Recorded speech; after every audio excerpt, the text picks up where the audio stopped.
Rock on the Range, day number 2. Dean from Theory of a Deadman hanging out with us right now. Brand new album coming out called Savages. Yes, sir. With a big V in the front because it is your 5th album. 5th album, yes. So looking back from then to now, how do you feel about that? Knowing that you're 5 albums deep, you're this many years into it now, all the success you guys have had right now up to this point. Yeah, man, it's been a whirlwind of a decade of rock for us. But no, it's excited to get back at it. We've been off for about a year now and writing the record, recording the record, and Rock on the Range is a great way to kick it all off. Well, yeah, I mean, we were just talking outside. You can't see it out back, but it's pouring down rain today. It's cold, which is actually good because normally here in the press tent, you're dying in here. Even for you guys on stage, it's normally so hot, you're just dying up there too. Yeah. No, it's. I heard it's supposed to get good by the end of the day, so I think we're on at like 4 or 5. Sun should come out right before we hit stage, so I think it'll be all good. So we got the brand new song "Drown" that's out off of Savages, and I'll be quite honest, I hope you take this the right way. It kind of reminds me of like an Alice in Chains tune a little bit. Sure, yeah. I mean, the whole grunge scene was a huge influence on us. So I think that some of those aspects are going to sneak into a Theory of a Deadman song. So how is that song as a prelude to the album? I mean, because obviously you guys are very eclectic in your sound altogether through every record. Is it more along that line, or is it another? Okay, it's just going to be a kind of like a mesh of so many different styles in the record. No, we definitely we concentrated on writing a heavy rock and roll record. So kind of like gritty, heavy rock. Yeah, it's definitely an aggressive record.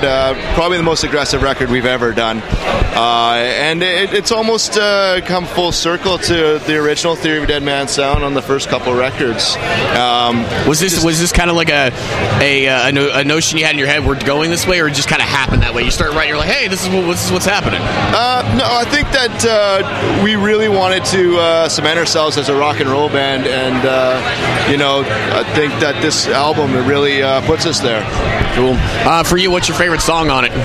Man, there's so many, but one of my favorites is the title track, Savages, which is we actually got Alice Cooper to come in and sing on it. Oh, wow.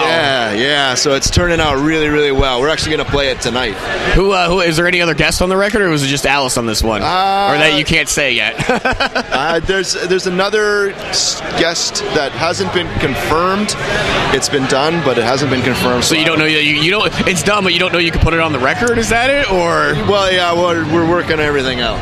Interesting. It's so weird. It's so interesting because like the integrals of backstage with rock and roll, because as you're saying here, it's confirmed, but we haven't got everything worked out yet. There's a lot of times where, like, if you have a guest vocalist, like in this case Alice, if you guys want to put the single out, for you guys who don't know this, but if the band wants to put a single out, you got to get permission from the other guy too. Yep. Coinciding with that to go with the release, because if not, you're sitting on a song that will never see the light of day. Essentially. Exactly. Yeah, and we're talking about music videos too. We want to get them to hopefully guest in a music video. And so how did it come about to bring Alice in, or even have the thought of putting Alice Cooper on this track? Well, the song has sort of like almost like the Use Your Illusions. Axl goes off on rants all the time in his songs, and it's kind of got an element of that.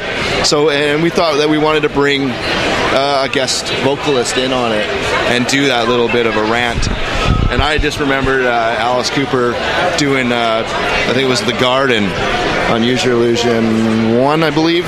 And so I threw his name out there. I said Alice Cooper would sound pretty awesome because he's got a very recognizable voice. Yeah, you know who it is immediately. Yeah, so somebody that we knew him, or somebody that he knew, and it all worked out. Yeah, planets aligned, and he loved the track and was willing to do it. That is totally cool, man. It's gotta be cool just to have one of your favorites come on and do that. I mean, absolutely. How was it when he walked in the studio the first time? You're like, that's Alice. Yeah, I wasn't there. Oh, you weren't there for that? No, Tyler got to go. I think he recorded it in his house in Phoenix. And they sent you guys the tracks?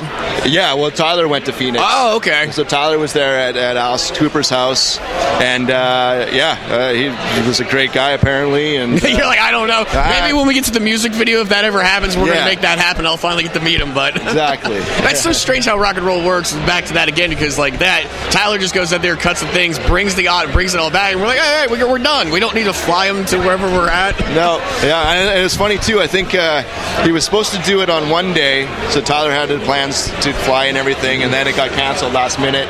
We're assuming it was a golfing trip. Yeah, it's because he's always golfing. Well, that's cool, man. Obviously, you seem regenerated. You guys are ready to go for this one because, as always, you guys are like tour workhorses. You're always on the road no matter what you're doing. What's going to be coming up for you guys later on throughout the rest of this year then? It's just a lot of touring. We're doing the Festival State Fair tour down here in the summer.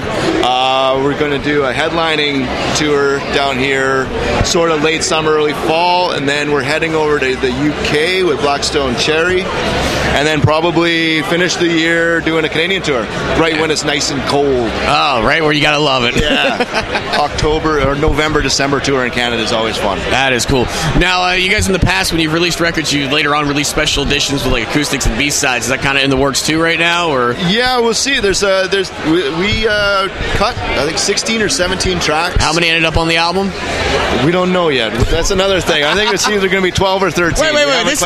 This album comes out, what is it, July 8th? July 8th. July 8th, and it's not even in production yet. We're waiting on that. Oh, it is. We just have to finalize all the different little nuances. So how many tracks are you guys playing live on these runs up until the record comes out? 2 today, anyway. Okay. We've been sound checking a couple others, and we may throw them in sooner than later. Let's say, as you as a music fan, how do you feel about that when a band like, I know like Metallica goes out and they put out a new album, it's like the set is almost comprised of all the new stuff that you're not familiar with yet. As a music fan, even when you see these bands, are you like, why? I just want to hear the hits? Yeah. Is that kind of like you guys are? Yeah, I think that we know how we got to where we are is through radio and success that way, and people want to come and hear the songs that they know, that they're familiar with. Well, cool. I look forward to it. Savages is coming out July 8th. Check it out. It's album number 5 with a big V in the front of it. Yeah. Does that make like a W, I think? It's early in the morning. It's day 2 of Rockin' the Range. Dean from Theory of Deadman, brother, thank you so much, man. Thanks for having me. Always a pleasure.